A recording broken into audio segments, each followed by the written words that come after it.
آواز مارمولک، ترجمه احسان ذوالفقاری، نشر نارنج.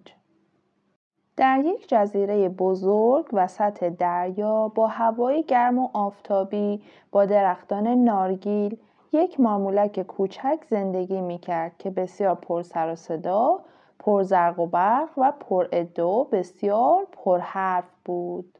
او میگوید من گلدی بزرگ هستم، مرا ببینید، آوازم را بشنوید، من میتوانم هر کاری انجام دهم، به زودی ستاره بزرگی خواهم شد و همه مرا خواهند شناخت.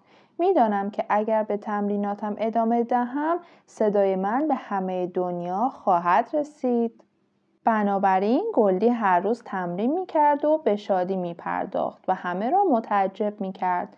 او آهنگهایی با لحن متفاوت میخواند، صدای خاص و باور نکردنی داشت. او هیچ وقت از تمرین دست نمیکشید و صادقانه برای همه آواز میخواند. البته ممکن بود همه از صدای او خوششان نیاید. هنگام صبحانه به طرف یک انبه می رود تا غذایی بخورد و شکمش را سیر کند. انبه برایش کمی بزرگ بود ولی او دست بردار نبود و آن را می کند و صبحانه می خورد. او پس از صبحانه بلافاصله شروع به تمرین و آواز خواندن کرد. بعضی با او همراهی می کردند و می خواندند و بعضی هم دور می شدند تا صدایش را نشنوند. او با دوستانی که پیدا کرده بود در زیر نور ماه کامل جزیره آواز می‌خواند و بالا پایین می‌پرید. معلوم نبود دقیقاً چه هدفی را دنبال می‌کرد. شب و روز برای گلدی معنی نداشت. همواره در حال تمرین و آوازخوانی بود.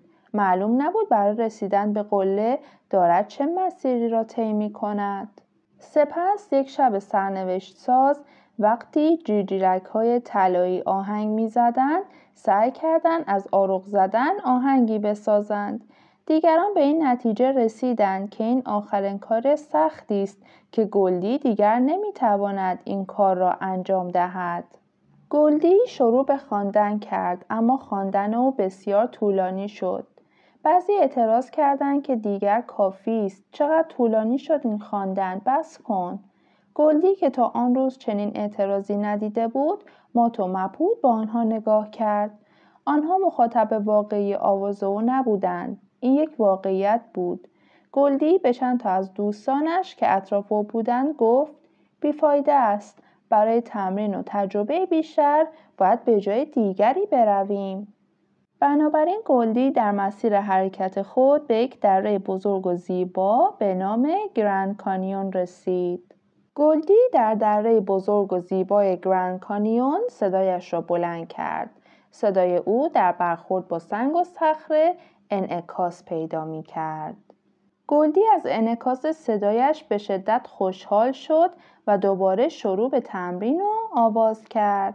گلدی با شنیدن صدایش که چندین بار تکرار می شد کم کم شک کرد و با خودش گفت این نباید صدای من باشد.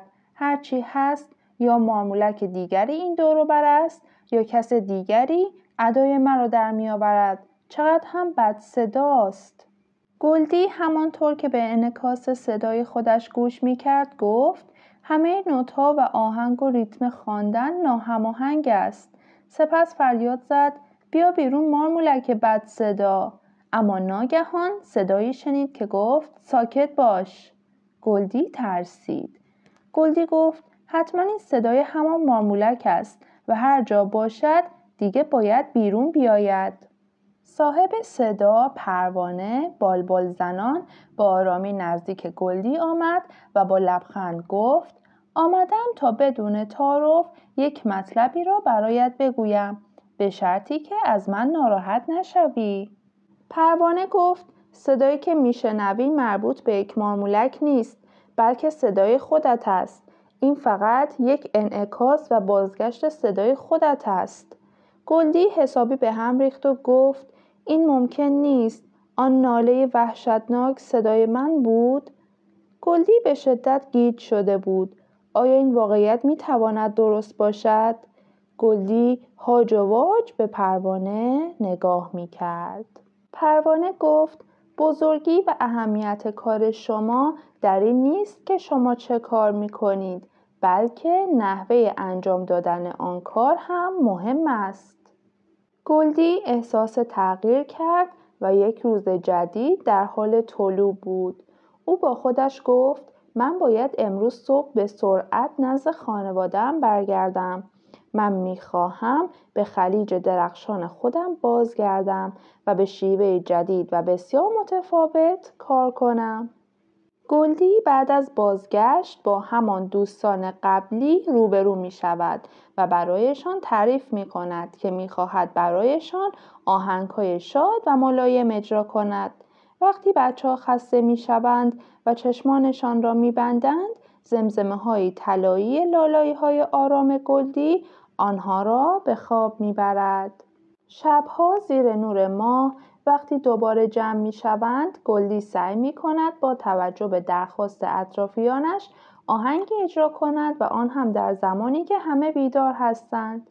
همچنین سعی می کند خودش و صدایش را از همه بهتر و بالاتر نداند. او حالا نسبت به دوستان و اطرافیانش بسیار آگاهانه و با مهربانی رفتار می کند. گلدی در متحد کردن همه دوستانش در شادی و آوازخوانی و بازی به آنها این احساس را می دهد که همه توانایی خواندن و شادی را دارند و فقط گلدی نیست که آواز می خواند، آنها هم می توانند.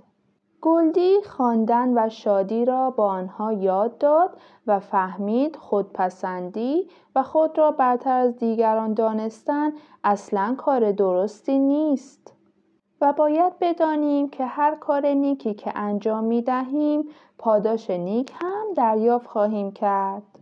گلدی خوشحال بود از اینکه انعکاس صدایش در کوه به او فهماند که صدایش برای همه خوشایند و زیبا نیست و خیلی ها می توانند مثل او آواز بخوانند. پس بهتر است واقعیت را قبول کرد و زندگی در کنار دوستان و آشنایان بهتر است از اینکه خودت را بالاتر بدانی و از آنها دور شوی و تنها بمانی.